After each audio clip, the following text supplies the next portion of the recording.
Tonight, I eat a cabbage, James throws a bird out of a car, and Richard forgets the abbreviation for America. USB.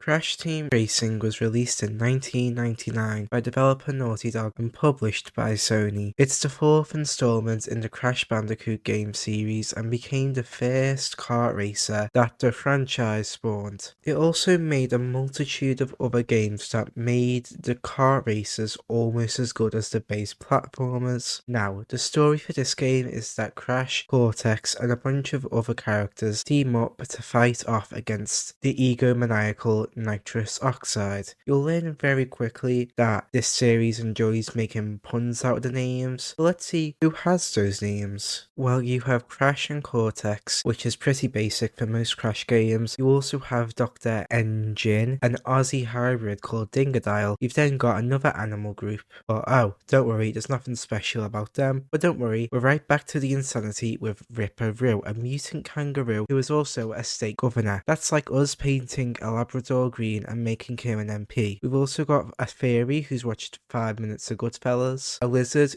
who's a fan of Happy Days, and a stereotype. Now, moving on, the drifting mechanic is something I've never seen done before in any other kart racer. You don't hold the drift to build it up, instead you hold it to drift, but then you activate it using the other bumper for your controller. You can either fail, good or perfect in ascending order, and it's all based on the player's own timing. But one aspect of this game I hate is the gem stages. There are a total of 4 gem arenas, one for each hub world. Now I could do the first set of 2 in about 20 minutes worth of attempts here and there, but the other 2 took me around 2 days and well over 2 hours of attempts. This isn't even fun hard like the boss battles or other aspects of the game. It would just be tedious because you would end up experimenting with different combinations when it comes to boss fights and stuff like that, but with this it just made you want to look up the guide just to escape the torture of it all, which I did. Now let's look at the maps. Instead of doing a little segment on all of the maps, I picked the top 5 worst maps to complete, at least in my experience, and we're just going to have a little look through them. Papu's Pyramid. Papu's Pyramid is notoriously challenging due to its tight turns, narrow paths, and those relentless piranha plants. The track jumps and shortcuts demand precise execution, making speed and momentum crucial to success. Competitive AI races add to the challenge as they capitalize on every mistake. The worst part is the big turn at the end, where the game instinctively pushes players to jump boost,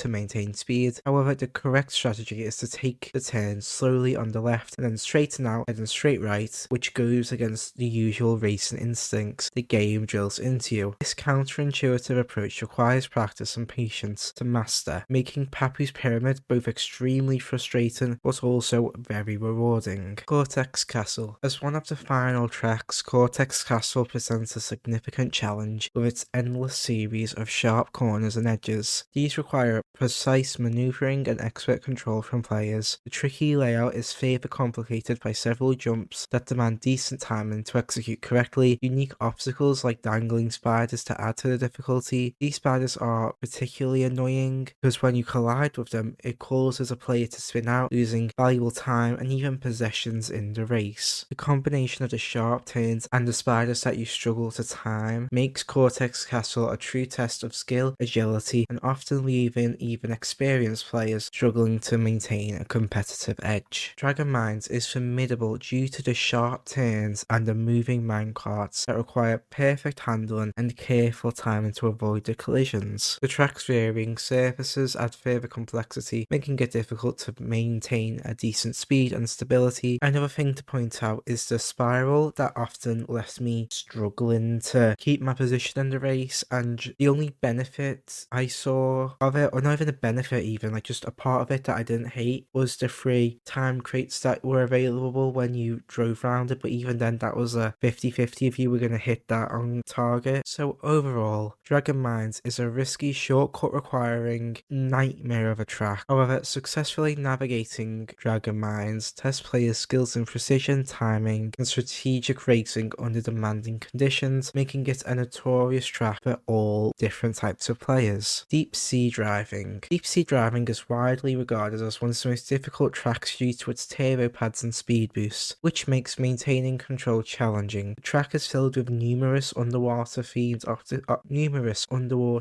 obstacles, such as mechanical tentacles that appear suddenly and require quick reflexes to avoid, the intricate layout that includes twisting pathways, tight turns, demanding expert handling, and a deep familiarity with the track to avoid. The underwater sections affect kart handling, requiring players to adjust their driving style to cope with this change in physics, and also a change in dynamic lighting, adding to the difficulty, making it an excellent track that requires quick reaction times, making deep sea driving a fast-paced and hazard-filled track that demands exceptional control and knowledge on how to succeed. Hot Air Skyway. Hot Air Skyway is one of the toughest tracks due to its extremely narrow sections, making it easy to fall off. Players must maintain precise control to avoid failing, as even a small mistake can lead to a significant time loss. The elevated sections and numerous speed boosts add pressure to maintain perfect control. The track also features loop-to-loop segments and precise jumps, where misjudging can lead you to falling off or crashing. The competitive AI components aggressively capitalize on players' mistakes, adding to the difficulty. This also is the home of arguably, in my opinion, the hardest boss, Pinstripe. It's the fact that you can't really stop the bombs, and that when doing things like the regular race, and also if you've done the time trial before you take on the boss level, you have this route in your mind. But it also turns out that, guess what? The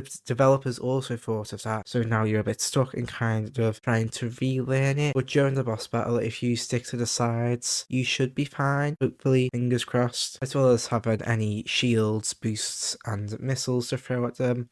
I think will just help you all out in the long run. So what do I think? Overall, I'd give it an 8 out of 10. While, yes, I have my issues, shown by the 2-point deduction, it was overall an enjoyable kart racer. When we look a bit further into the game, honestly, comparing it to other kart racers, I'd say it's one of my favourites, and it keeps the pace with the mainline platformers difficulty-wise.